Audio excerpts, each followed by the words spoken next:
On the night of the 24th of August 2001, a fully loaded Airbus A330 with 306 people on board ran out of fuel midway over the Atlantic.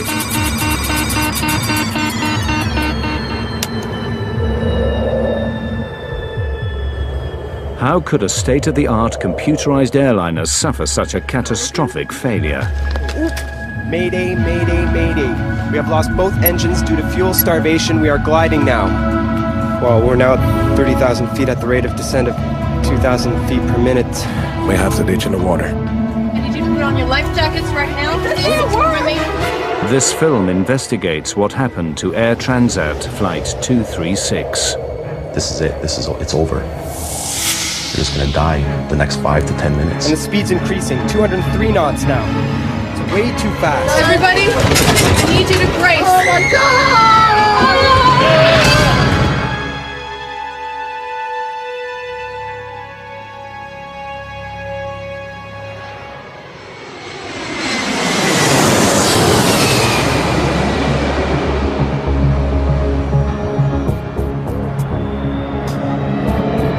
August 23rd, 2001. Toronto International Airport is busy. Air Transat is a charter company that has grown rapidly to become one of the largest airlines in Canada. Midsummer brings fewer business travelers and a holiday atmosphere. Air Transat Flight 236 is bound for Lisbon. Most of the passengers are Canadians visiting Europe or Portuguese immigrants heading home.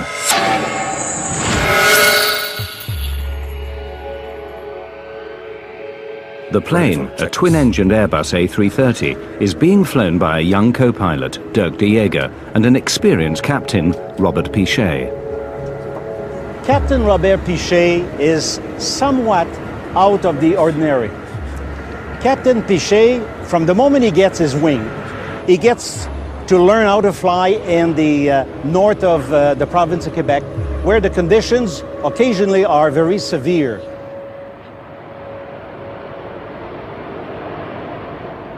The flight deck of the A330 is ultra-modern. Banks of computers connected to over 100 onboard sensors constantly monitor the operation of the plane. This film reveals how serious problems can arise when the pilots begin to distrust the computers. Before departure, the computers give no indications of any problems with the Airbus. 236 Heavy, follow A320 Air Canada. Turn left on Romeo and hold short on 24 right. Roger, follow A320 Air Canada, left on Romeo and hold short of 24 right. With the crew of 7, Flight 236 has 306 people on board. Oh, we were married for 4 days, wasn't it? 4 days. 4 days. 4 days. So we had planned to go to Portugal for our honeymoon, and we had booked this flight on Air Transat. And rather quickly, because we hadn't really planned what we were going to do very carefully. So this was the last flight left.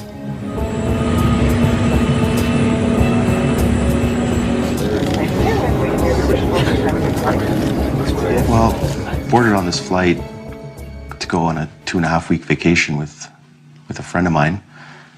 Obviously, I was very excited, spending 2.5 weeks on the coast of Portugal. A very excited feeling. Transat 236 Heavy, cleared for takeoff.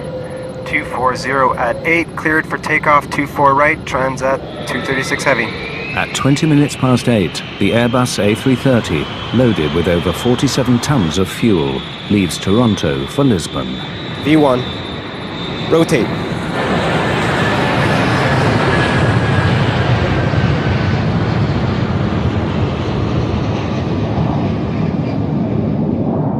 The weather forecast for the Atlantic crossing is good.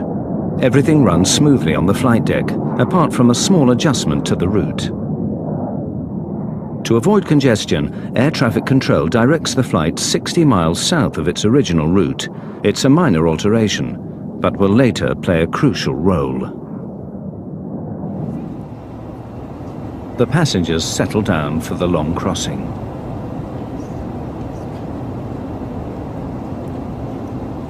The reason for our trip to Portugal was a family trip. We were going to a wedding otherwise we would not have gone this year. So instead of just going for 4 days for a wedding, we decided to stay for 2 weeks and throw the wedding in as a kind of family perk and see everybody. Everything appeared quite normal, and in fact, I had traveled on Air Transat previously and found it not to be very good, and was surprised by the quality of the flight, that it was on time, the plane was newer, and we thought generally it was much better than we had expected it would be. We're getting to our next checkpoint. Every 30 minutes across the Atlantic, the crew check their position and fuel consumption against their flight plan. 0.2 tons on the right, 11.2 tons on the left. Despite the computerized systems, some procedures, like checking the fuel on board, still need to be done by hand. 5.2 tons. By comparing the amount of fuel in the tanks with the amount the flight started with, the pilots can keep an eye on the fuel consumption. Fuel check complete. Levels normal for the distance flown. All right. For the first 5 hours, everything is routine.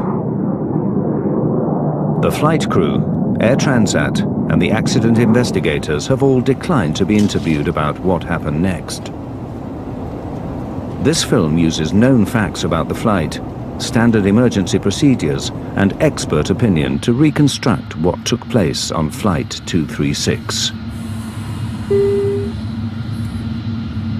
Look, we're getting a warning signal. Oil temp low and oil pressure high on number 2. What? This warning is the first step in the crisis. Oil pressure is within normal limits on number 1, and number 2 is slightly high. The computer display reveals that the oil temperature is low in engine number 2, but the oil pressure is high. It is a very unusual reading. The pilots are puzzled. I can't see anything here. I'll look in the FCOM. Okay. A low oil temperature indication is normally indicative of bad readings, bad sensor. Oil temperatures don't decrease normally, they increase. A low oil temperature would be of no concern. The high oil pressure is a very strange indication. It's very rare. In fact, I've never actually heard of one. It's only indicative of the contamination normally of the oil with fuel. That's not something that's explained in the manuals. Call the company. The crew contact Air Transat's maintenance group in Montreal. Transat 236 to Mirabel Operations. Mirabel Transat 236. Hi. Hi, we have a little problem. We're getting the warning oil temp low and oil pressure high on the ECAM for engine number 2. There's nothing in the QRH nor the FCOM. Can you help us out? I'm looking in the manual. The ground crew have no immediate solution. The pilots must work it out for themselves. They may have been given some advice on troubleshooting to see if that would help. But ultimately, the pilots are up there on their own. They can get advice from somebody 2,500 miles away, but they can't really fix their problems. Suggest you keep monitoring your oil levels and see what happens. Advise us on But because the oil readings are so unusual, the pilots believe they may indicate a computer error. The crew keep monitoring the oil levels. Air Transat 236 continues on track.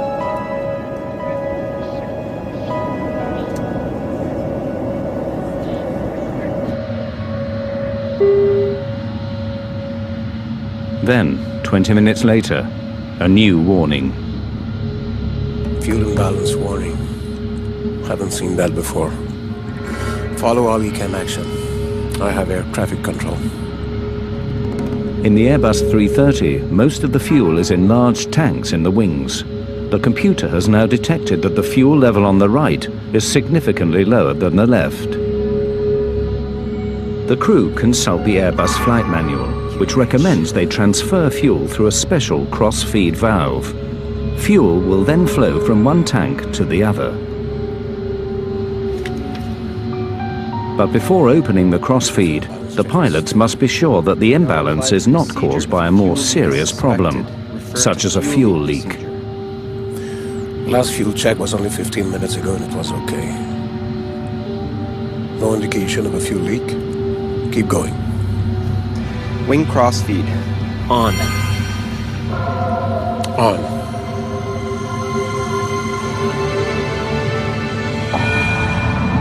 Once you begin a cross-feeding procedure to correct a fuel imbalance,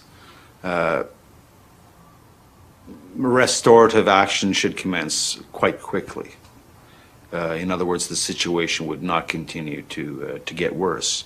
It would either stabilize immediately and then begin to correct itself. But the situation is not correcting itself.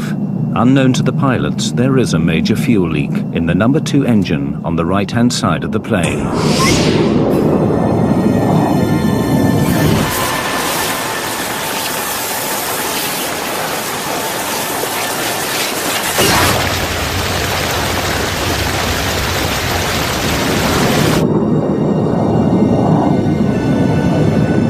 Flight 236 is in mid-Atlantic, nearly 300 kilometers from the nearest land.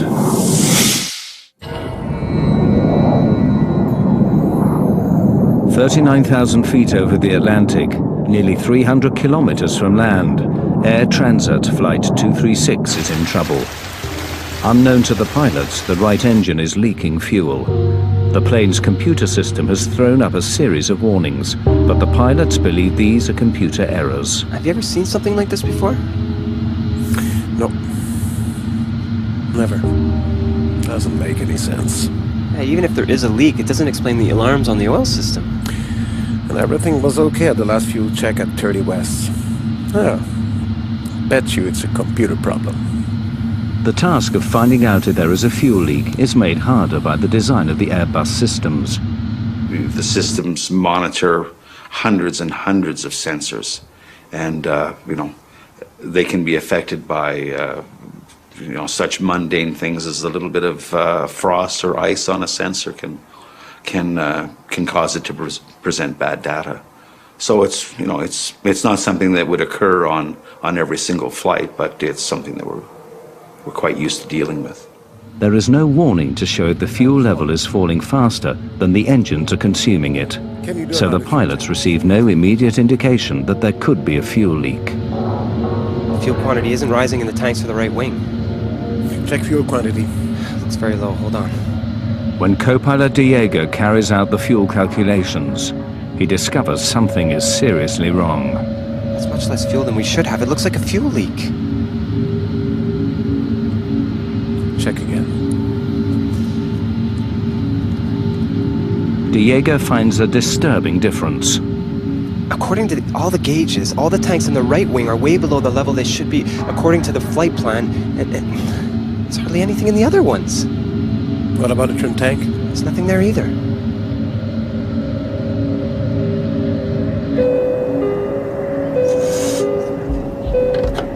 Yes? Hello, first officer here. Can you come to the cockpit, please? Sure. Although Captain Pichet believes he is dealing with a computer problem, he nevertheless decides to ask for a visual check, just in case, to see if there could be a fuel leak. Captain? Hi. Can you and Karen take some flashlights and go to the windows if you can see anything trailing back from the wings? It'll look like a mist or a stream, and report back immediately. Okay. Dirt, I want you to do another complete fuel check, please.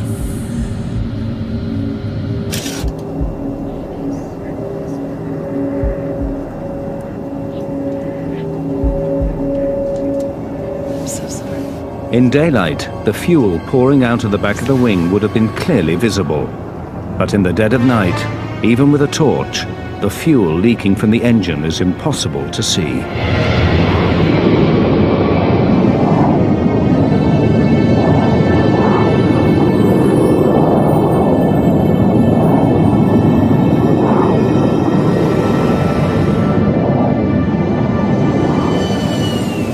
The crew evidently realized that the situation was not improving, and at that point they realized that their circumstances were becoming more serious. And I think that there were probably some discussions took place between the two pilots as to what their next course of action should be. If the computer is correct, then with the amount of fuel remaining, the Airbus will no longer be able to make it to Lisbon. Captain Pichet is forced to make a crucial decision. We've got a direct. Get on to Oceanic Control. Where's the nearest airfield? Transat 236 Heavy, Santa Maria Control. Can you advise nearest airfield? We have a possible fuel problem.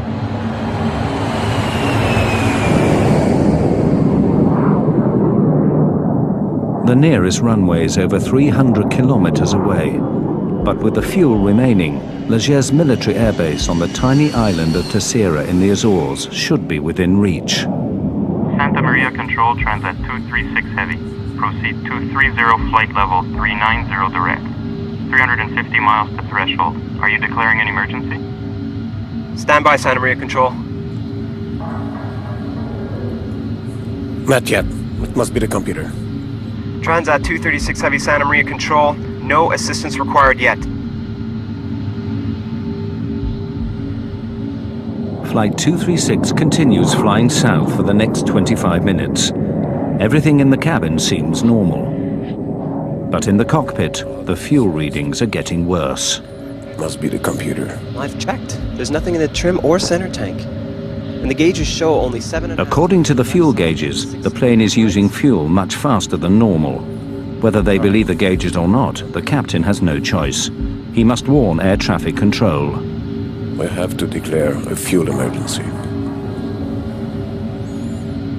Transat 236 Heavy, Santa Maria Control. Santa Maria Control, Transat 236 Heavy, go ahead. Transat 236 Heavy, declaring fuel emergency.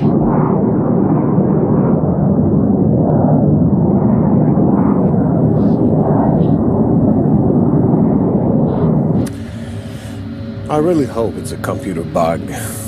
Because if we land in the Azores with half a plane full of fuel, they'll crucify us.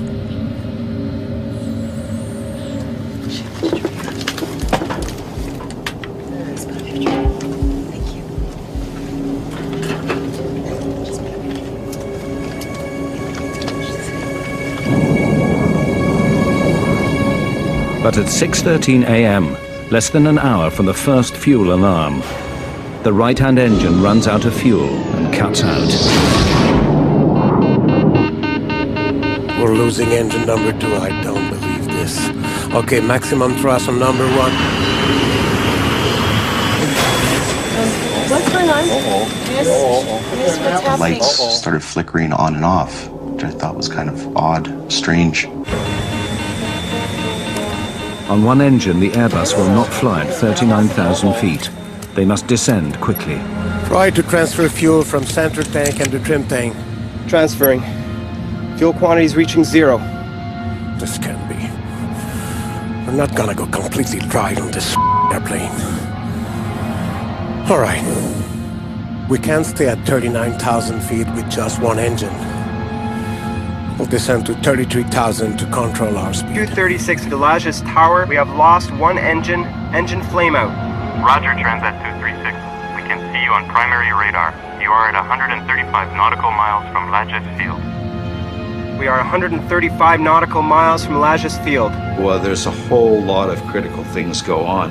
In addition to that, you turn on all the exterior lights so people can see you're in trouble. You have to broadcast your intentions on an emergency frequency so that other people know that you're unable to maintain your altitude. You may be descending through their altitude, so everybody else is now on the lookout for an airplane that's in distress. For the next 10 minutes, the stricken Airbus continues on its one remaining engine. The pilots still believe that the computer may be partly faulty and that they can make it to Leger's with fuel to spare. At the end, might be all right. Fuel gauge is falling fast, though. It's nearly hitting 0.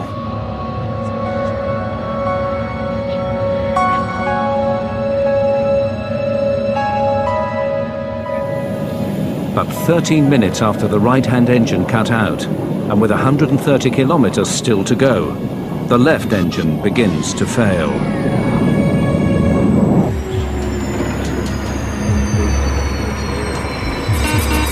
we're losing number one. Mayday, mayday, mayday. We have lost both engines due to fuel starvation. We are gliding now.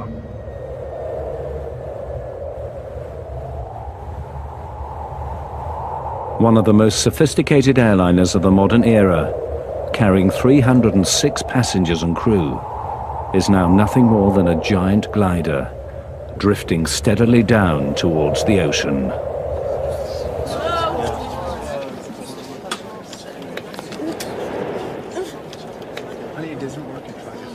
Excuse me, can somebody come? Hello?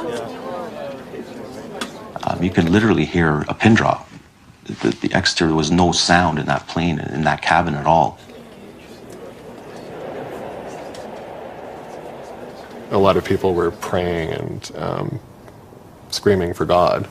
My wife was a little hysterical. My best friend was in another world. The plane was dead silent, except for the people who were very upset. List of functions we've lost. We have no more stabilizer. Blue and yellow hydraulic. No ADR 2 and 3. No anti-skid. No reversers. Rudder trim. Radio HF 1 and 2. With the loss of both engines, we have no electrical system. If the engines aren't running, the generators aren't running. So there's no power on the airplane. There is a small device, it's called a ram air turbine. It will deploy from underneath the fuselage near the wing fairing, and it's a small propeller that deploys out the bottom of the fuselage and it spins in the wind. And that small propeller will provide very limited electrical and hydraulic systems to run the aircraft. In other words, although it's a glider, at least it's a controllable glider. Calculate how far we can go with our glide angle, will you? Well, we're now at 30,000 feet at the rate of descent of 2,000 feet per minute. We can hang on for 14 or 15 minutes. What? I don't want to die on our honeymoon. I was just trying to calm her down, like try and reassure her that everything would be okay. Yeah, it's a very big struggle to stay calm when you're considering your own death. Without power, the plane loses 1,000 feet in height for every 5 kilometers it travels forward. They can reach the Azores, but if the pilots get their calculations wrong, they may face a forced landing on the water. Not sure we can make it to Leges.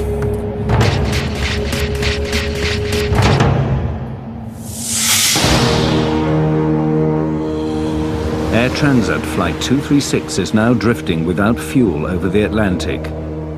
Although their initial calculations show that the plane should make it to Leges, Captain Pichet must now follow standard emergency procedure for a passenger jet over water. Prepare the cabin. The cabin's slowly depressurizing. We need to put our oxygen masks on. The loss of engine power means the cabin soon depressurizes.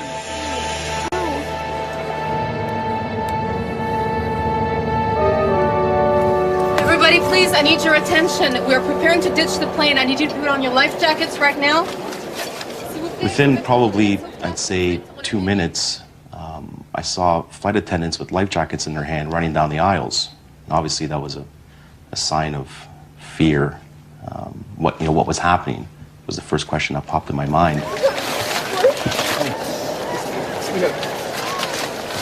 just need to tie this up like that. You don't really know what to think. But people did start to panic at that point when they were told to put on life jackets. This isn't working. No, it's all right. Please remain. Please keep it calm. My best friend was talking to his father. His father died 3 years ago. But he's talking to him because he thought for sure he was going to be joining him. And I just kept the same reiteration. Oh, it's okay. One hand on one leg, one hand on the other. Both their arms clenched to mine, kind of looking at my in-laws, blinking. It's okay. It's nothing. I kept thinking that if the plane did hit water, that we would survive. I was so convinced that we would survive no matter what happened to the plane that I was probably delusional.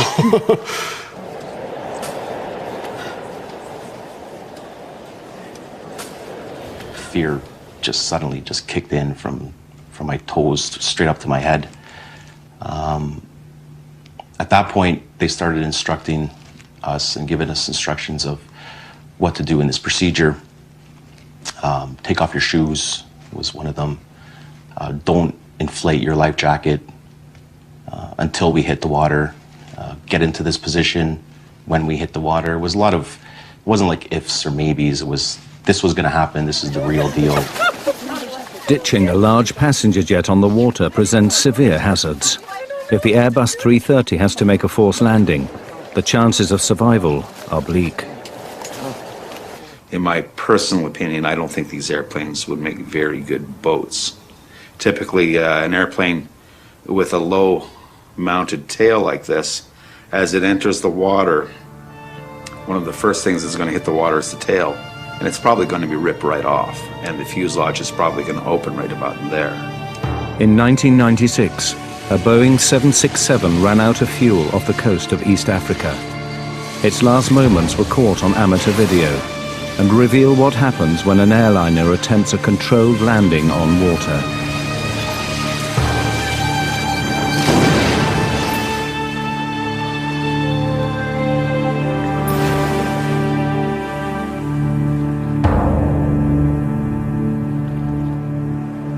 Of the 175 people on the Ethiopian Airways jet, only 50 survived.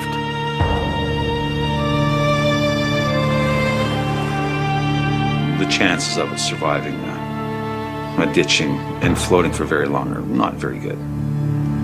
If Air Transat Flight 236 has to carry out a similar maneuver, it faces an equally grave outcome. With over 100 kilometers before they reach the Azores, the pilots face a long and difficult maneuver.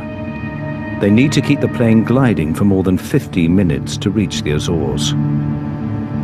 There's very little time for any emotions at all. You're just so focused on the mission at hand. It's a life or death situation, of course, but you know, your intention is to get it there. You're not thinking about the alternatives, but you're fully focused on getting the airplane to its destination.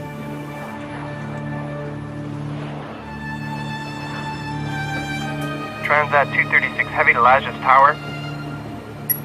Lajes Tower receiving Transat 236 Heavy. Do you have us On radar, Transat 236.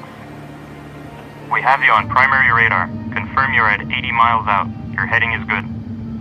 Transat 236 Heavy Lajes Tower, we are trying to make the runway. Please Describe runway, heading, and length. Lajes Tower, Transat 236 Heavy. Runway is 33 and 10,865 feet long. Airport dead ahead on your present heading. Please advise when you have it in sight. Transat 236 Heavy, we cannot see the airport. We will tell you when we can.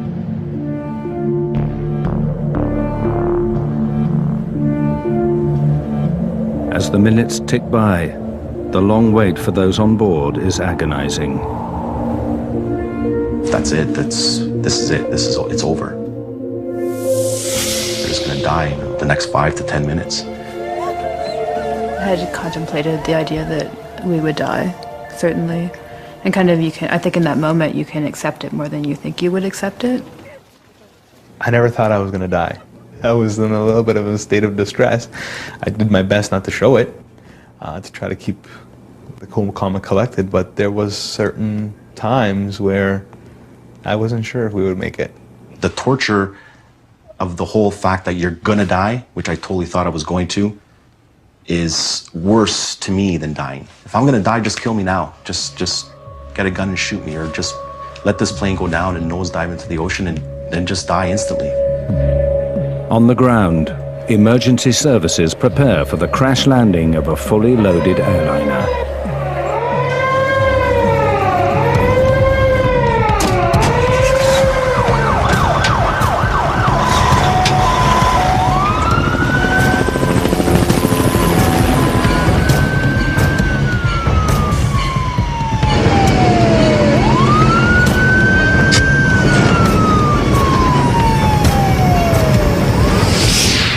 With 20 kilometers to go, the crew now prepare for the most dangerous part of the operation, getting their plane on the runway in one piece. E06 Heavy to Lajes Tower. Do you have our distance from the threshold now and weather, please?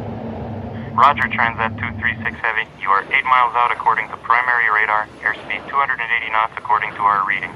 Visibility unlimited. You should have the airport in sight. Negative, Lajes Tower. Until now, we cannot see the runway.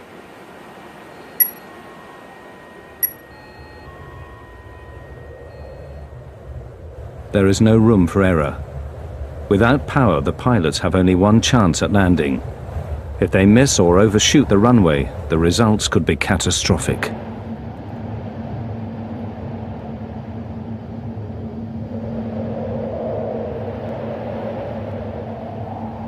I got it. Just to the right.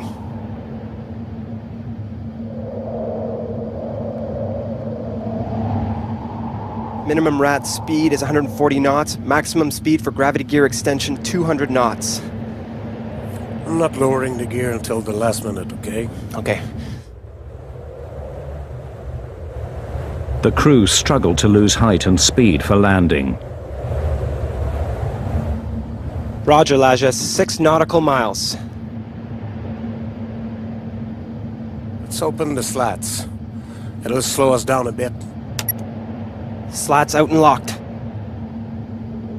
As they approach the runway, their speed increases dangerously. Too fast and they could roll off the end of the runway. Lower the gear. Hold on. Speed is about 200. All right. I stabilize the speed. Can you give me a landing speed, please? No engine, no flaps. Ideal approach speed is 170 knots. We're too fast. Yes. But the runway is very long.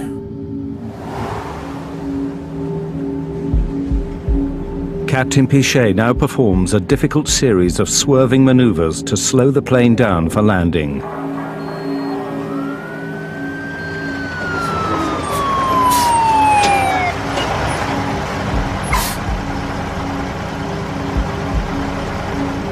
The plane was almost on a 45-degree angle. I thought it was just gonna flip over and just nosedive straight down. The plane was circling around the island to slow down.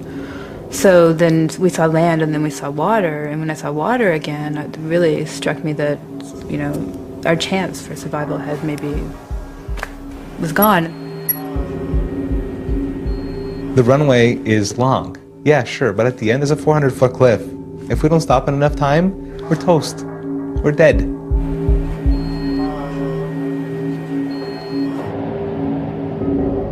The crew line up the giant Airbus for final approach.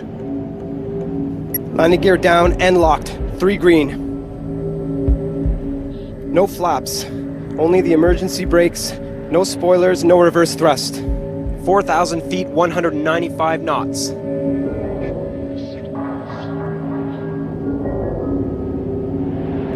"3,000 feet, 197 knots.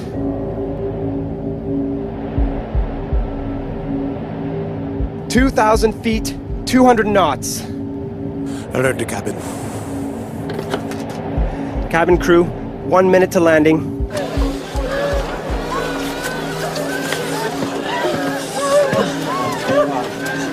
Hang on. Let's go. Vertical speed at 3,000 feet per minute. We're going way too fast. And the speed's increasing, 203 knots now. It's way too fast. 1,000 feet, 201 knots. I'll try to get the nose up. We'll ride fast. But even if the crew can get the Airbus on the runway, they face a further problem. Without engines, the normal procedures for braking are severely restricted. For Flight 236, the danger is far from over.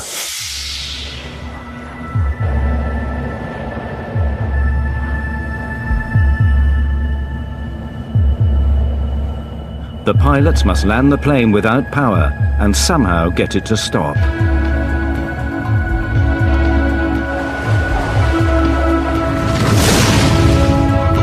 Everybody, I need you to brace.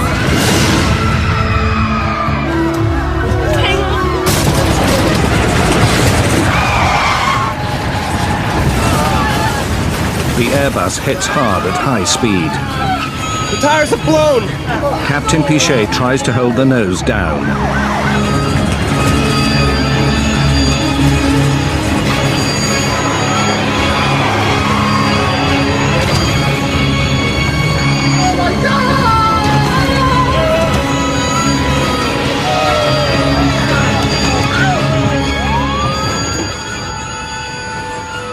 After bursting 8 tires, the plane finally stops in the middle of the runway. What we say, we made it! We made it! We made it! Yeah, we made it! Yeah! Come on, everybody, get out of the plane right now! Let's get it! Come on, come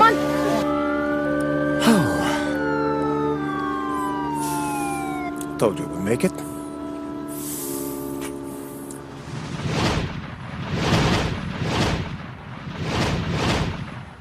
I just wanted to get out of this airplane quickly.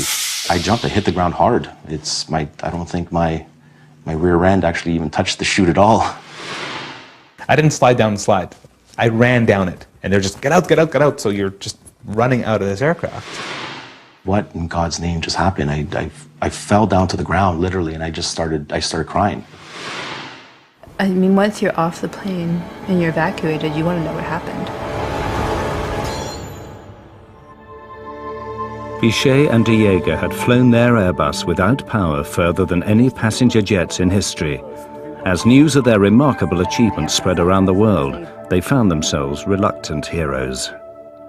You don't have time really to think about anything else than taking care of the safety of your passenger, you know. That's your main goal, and since we didn't have any engine, the other main goal was to make the landing safely. So at that time, I guess the experience came in, you know. With the help of my colleague, that's why we made a successful landing. You train for the worst, but you never know how you'll deal with situations like this. And reflecting afterwards, I feel we dealt in the most professional and complete manner we could. A feeling of being grateful to see all the passengers were okay. You know, something like this happen, you never know what is going to happen really. I mean, you start not to believe it. I mean, makes no sense that a big jet with 2 engines has no more power with 300 people on board, you know. The public story was of success. Disturbing questions remained. Why had a highly sophisticated airliner run out of fuel? What exactly had happened to Flight 236? Away from the cameras, an accident investigation began immediately by the Portuguese, Canadian, and French transport authorities. Initial checks quickly confirmed that all the fuel tanks of the Airbus were indeed empty. But to lose more than 17 tons of fuel in such a short space of time meant they had a major leak. The question was where? Engineers examined the fuel system, searching for faults in the tanks and the fuel lines. It wasn't long before they found what they were looking for. Just buy the right engine. In this particular case, you had a hydraulic tube that's relatively small by comparison to the larger fuel tube. And the hydraulic tube, due possibly to pulsations in the hydraulic system, were abrading against the larger tube.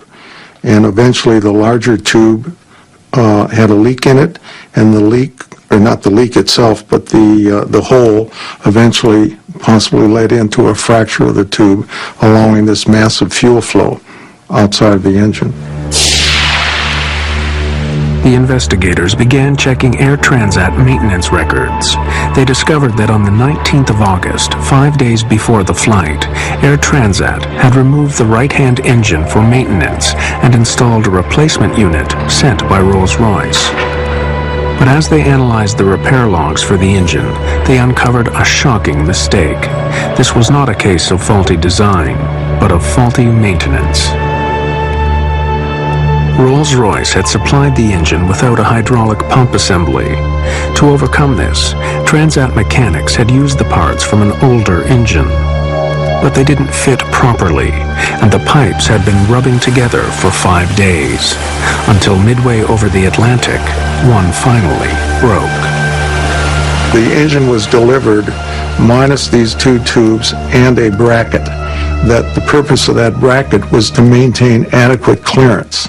So if they took the bracket off the old engine and put it on the new engine, is that the pipes would be locked together so that they could possibly abrade. So the mechanics, now I can't fault them, but they are not given specific instructions to verify the 3mm clearance. As investigators questioned Air Transat mechanics, they found more disturbing evidence of malpractice. The chief mechanic testified that he had been concerned about the substitution of another hydraulic assembly. 5 days before the accident, he raised his concerns with his superior. He was told that it would cost too much to have the aircraft waiting for the missing parts and to go ahead with the substitution. The replacement parts only differed from the correct ones by a few millimeters, but it was a difference that almost cost 306 lives.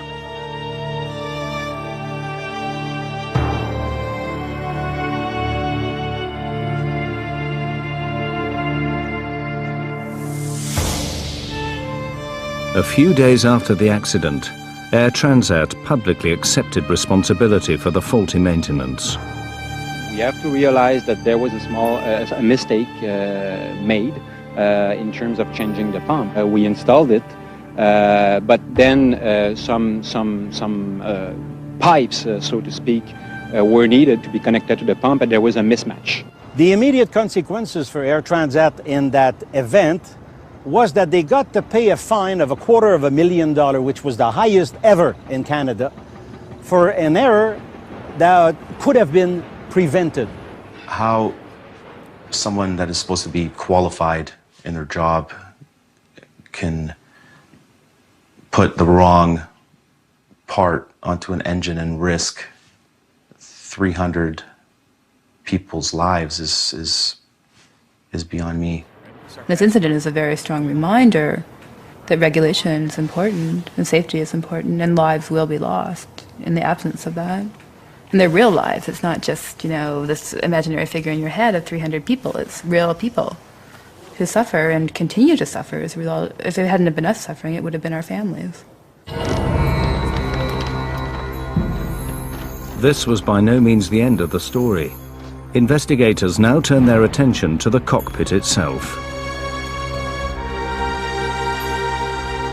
What role had the crew played in the events of August the 24th? Could they have done more to avert the crisis? Key questions remained unanswered. Questions about what happened on the flight deck.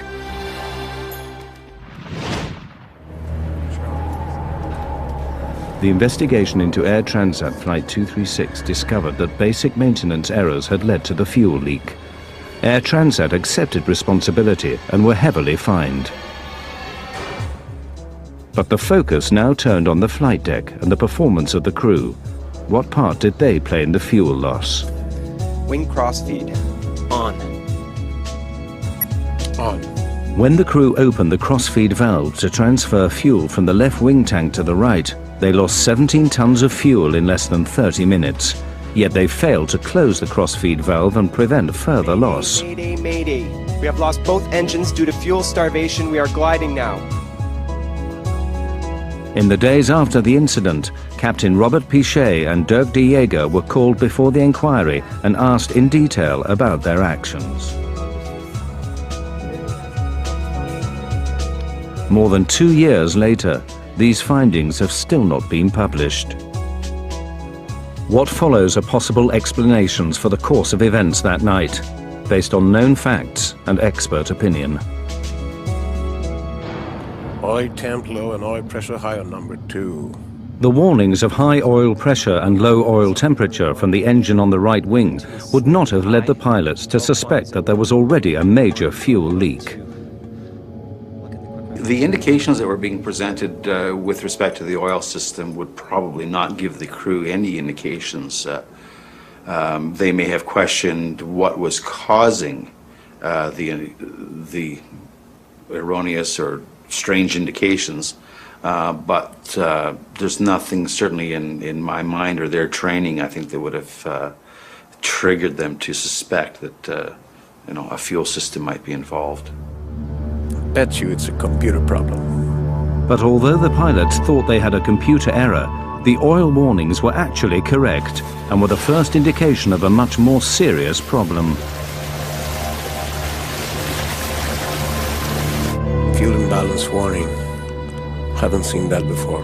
When the fuel imbalance warning came up 20 minutes later, showing less fuel in the right wing than the left, it seemed unconnected with the oil alarms. This could have reinforced Captain Pichet's idea that he was facing a series of computer errors. Do not apply this procedure if a fuel leak is suspected. Despite his doubts, Captain Pichet was obliged to follow Airbus procedure to correct the imbalance. He opened the crossfeed valve. Wing crossfeed. On.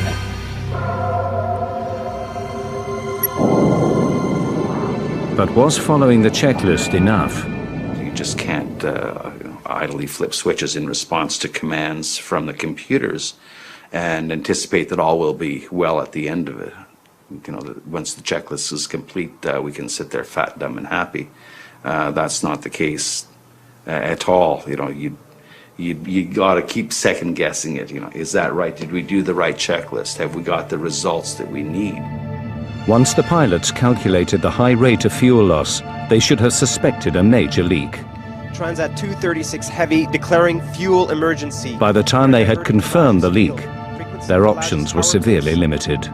They were flying blind, as it were. There was no checklist information provided to them. They assumed that once they had engaged in this procedure that the situation would resolve itself, and it wasn't. Now they had a choice. Do I close the crossfeed and see what happens, or do I leave the crossfeed open as the fuel imbalance checklist has dictated, and maybe the situation will correct itself? The crew wasn't really sure. It wasn't an eventuality. It wasn't a situation that they had been trained for, I'm sure. They were in new ground with really no guidance to help them. If they left the crossfeed open, or whether they closed the crossfeed, I would only be speculating as to what changes it might have resulted in the outcome in this event. Captain Pichet believed for a long time that he was facing a computer error. It was only when the engines finally stopped that he had to accept the fuel leak was genuine. The technological complexity of modern aircraft can help to make them safer and more reliable, but it can also lead to the problems that nearly brought catastrophe to Air Transat 236. Discrepancies in replacement parts led to a fuel leak. Distrust of computers led the crew to misread the situation. These errors combined to have huge implications.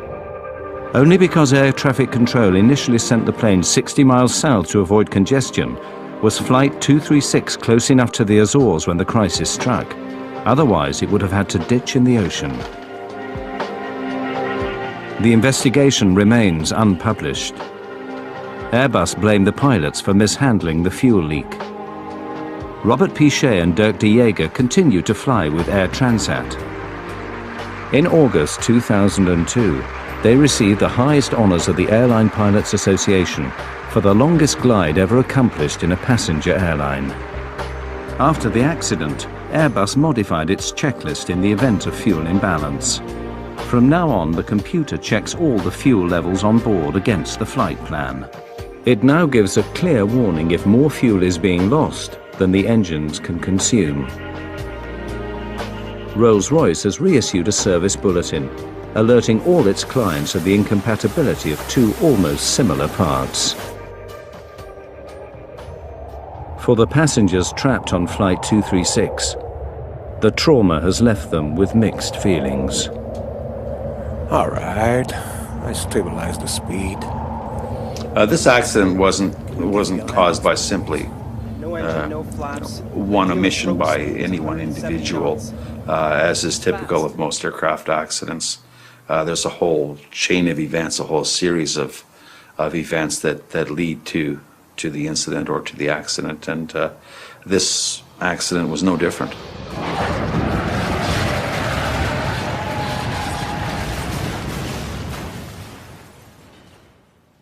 whatever the circumstances are, the pressure that he was under is tremendous. He got that plane down safely, only blew out 8 of the 12 tires, and saved 300 people.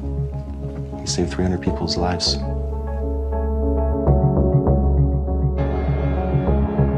Captain Pichet saved our lives, and whether or not he made an error, or if there was a failure of a computer, it doesn't really matter because we're alive.